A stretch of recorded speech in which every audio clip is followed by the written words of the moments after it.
What's up, desktopers? Xavier Wills here for Desktop Bodybuilding, and we are back with another video. And today I'm discussing Nick Walker, the mutant, and if he's the future of bodybuilding. Also in this video, I discuss where he would have placed at the 2020 Mr Olympia, where I think he'll place at the 2021 Mr Olympia, how Nick compares to the guys that competed in last year's Olympia, including Iain Valliere, Akim Williams, and a few more, plus what is Nick's true potential in bodybuilding in the future. So let's get straight into it. I'm going to discuss where he would have placed at the 2020 Mr Olympia, because for those who don't know, Nick Walker just won the New York Pro 2021 and looked absolutely amazing, and there's a ton of hype around Nick right now based off that showing. So let's discuss where he actually would have placed this physique at the 2020 Mr Olympia. Now, straight away I thought of, okay, well, he's not in that top group in my opinion based off this package, but he's somewhere just behind that. So what I consider the top group, at least the top five, first call out sort of guys. So let's say top five, right down to William Bonac. Now, could he beat a William Bonac based with this package on what William Bonac looked like at last year's 2020 Mr Olympia? Now, I think William Bonac was actually pretty amazing at last year's Olympia. There's just some guys that were slightly above him. William wasn't quite at his best, but he's very close to it. So I don't think Nick could actually beat William Bonac. What William Bonac has over Nick at this point is William is so round. He's just ridiculously round, and he comes in sliced as well. So many guys that are round and full, like a Brandon Curry, you know, he doesn't necessarily come in sliced and diced like a William Bonac. Now, Brandon Curry has the better shape overall. He's got the better structure in terms of the wider shoulders and whatnot. But William Bonac comes in sliced and diced. I've seen William Bonac compete in person, and he is way more impressive in person. So I've got to say that this package of Nick Walker that brought to the 2021 New York Pro would not beat a William Bonac from the 2020 Mr Olympia. Now let's go one spot lower in sixth place from the 2020 Mr Olympia and Akim Williams. Now many people are saying that he would have been top six. Now I don't think he quite would have been top six, because Akim was sixth, and Akim was by far his best ever. And people forget how good Akim was. Now look at this video of Akim Williams here. He is absolutely ridiculous. Now where Nick might beat him is from the back. Now Akim is sort of, you know, that's been his one weak point, but that is coming up right now. And it's not as much of a glaring weakness as it used to be for Akim Williams. So I don't think that this package of Nick Walker's would have beat Akim Williams from last year's Mr Olympia. Now let's go one spot lower on Iain Valliere. And this is where it starts to get interesting, because Iain, while he was phenomenal and by far his best ever at that 2020 Mr Olympia, they are very different physiques. Now Iain is taller, he's got a better structure, but Nick Walker is more heavily muscled, he's got some more pop to his physique. But you got to say Iain is a prettier physique as well. Now, Iain's not even known for really being pretty, but when you look at, you know, from the front, you look at the quads now, I think Iain just has a much nicer shape to his quads. Nick Walker, you know, one of his legs is slightly smaller than the other one, and they are like a little bit lumpy, and he just doesn't flow as perfectly as Iain does. Both of them brought nasty conditioning. So Iain Valliere at the Olympia, now these photos don't really show up his conditioning and what he really looked like, but he was peeled. He was inside out and looked absolutely amazing. Everyone said that, you know, what we actually saw in photos and videos from the Olympia wasn't the same as actually being there. And it seemed to come across that way as well, because there's guys that were coming into that Olympia that looked absolutely shredded out of their mind, you know, coming into it. We see photos of the hotel rooms, we see even videos, and they looked really hard. And then on stage, they just looked hard or in okay condition, and some guys that were hard just looked soft. So I think that's a poor representation of how Iain actually looked. I thought he looked phenomenal.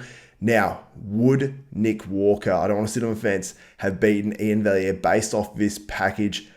I'm going to say yes, but it is so super close. And now Nick Walker has not obviously competed at the Olympia, has not stood side by side next to Iain Valliere. So you got to give Iain his props and really give him credit. But I would say that maybe Nick Walker would have beat that package that Iain Valliere brought last year. But now Iain Valliere is going to be improved at this year's Olympia. He's got a bigger time period to improve as well. So it's going to be an absolute battle between those two when they get to the Olympia. And I assume Iain Valliere will qualify as well as Nick Walker for that 2021 Mr Olympia. So Nick Walker's already qualified.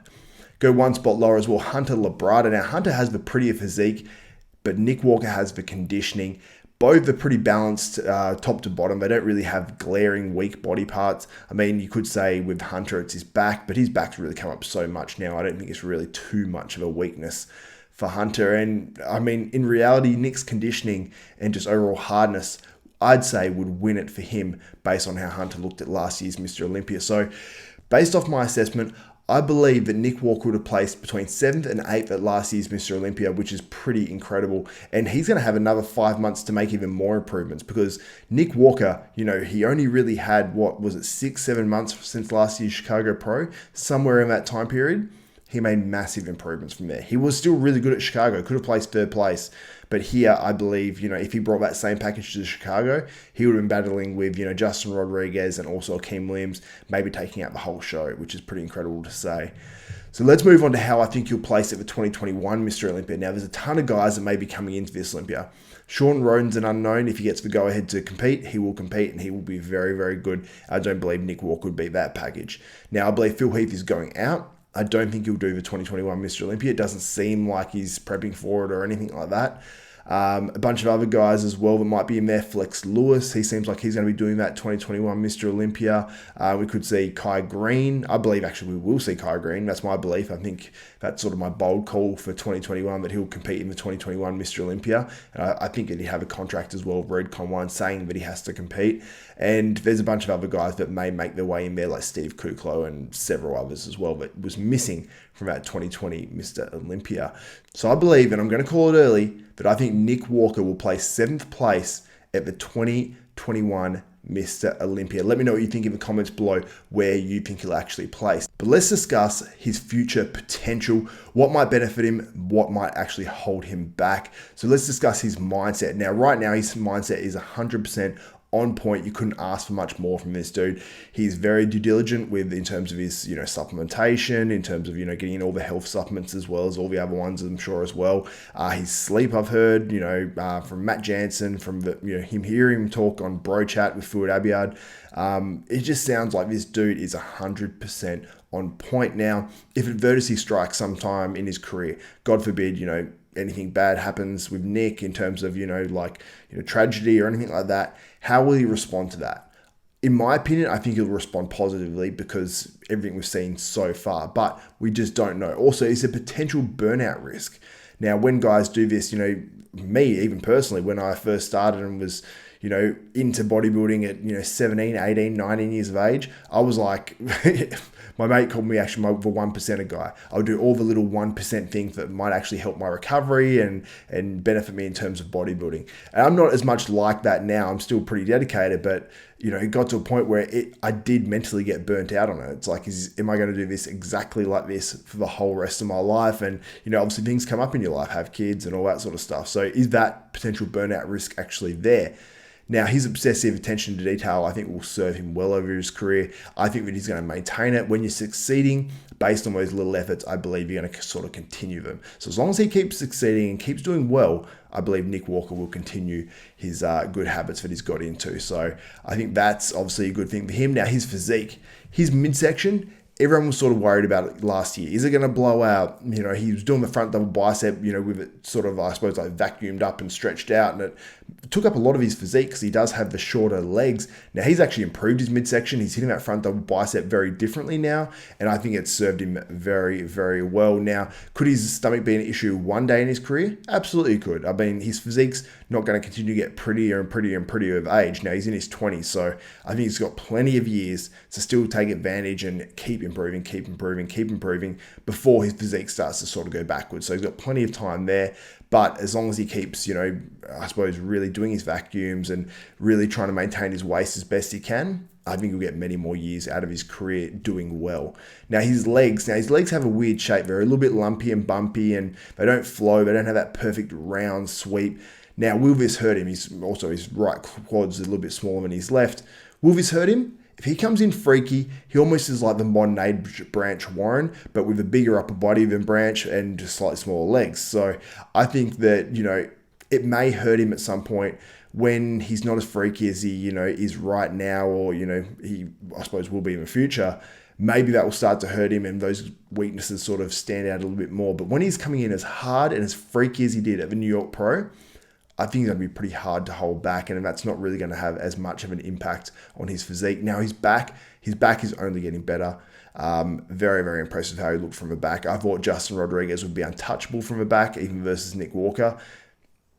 Nick Walker looked very comparable. Justin wasn't able to open his lats on that back lat spread at prejudging. At finals, I think Justin actually won the back lat spread. Very, very impressive. But Nick was still hanging with him, which is absolutely amazing. Now his arms aren't going anywhere. They look fantastic. I think he's going to continue to get harder and drier. And like I said, I think he's going to be the modern age Branch Warren, but obviously with different body composition there. Now, what is Nick Walker's competitive ceiling? In my opinion, Nick Walker can win the Mr. Olympia. Can win the Mr. Olympia. Will he win the Mr. Olympia? I don't know. I'm going to give a little prediction on how high I think he'll place and what, in my opinion, will be his highest placing. But he can win the Mr. Olympia. Why? Look at Branch Warren. He placed second one year to Jay Cutler. And there was arguments made that he could have potentially won. So that is pretty crazy. And Branch looked absolutely insane that year. Can Nick Walker get to that level Branch Warren got to? I believe yes. I believe Nick Walker is a freak and he is going to come into some Olympia someday. There might be some guys off and he can win a Mr. Olympia. Now, what is his ceiling in terms of where I think will be his highest placing over his career? I believe he's going to get a second place for Mr. Olympia. Now, you've got to remember, everyone talks about everyone being a future Mr. Olympia. And in reality, we've only had, 16, 17 Mr. Olympias over how many years? It's been a long period of time. So there's only 17, I think, men in the world to ever do it. It might be 16. Don't hold me to that. But second place in a Mr. Olympia, you are a top tier bodybuilder, and I believe he'll be right up there for many years. And he's going to be the future, really. He's going to be one of those guys to be the future of bodybuilding. So let me know what you think in the comments below. How will Nick do at the 2021 Mr. Olympia? How would he have done at the 2020 Mr. Olympia? And do you think that Nick Walker can win a Mr. Olympia? Or what will be his highest placing of all time in that Mr. Olympia? Let me know what you think in the comments below on that. If you guys like and appreciate this content, please give me a thumbs up, smash that like button, also subscribe and hit the notification bell button. That way you'll be notified of every video that goes up from myself, Xavier Wills at Desktop Bodybuilding. And let me know if you like these sorts of videos that I'm making as well. It goes a long way to if I'm going to actually make more videos like this. So that's it for me. For Xavier Wills, Desktop Bodybuilding, we are out.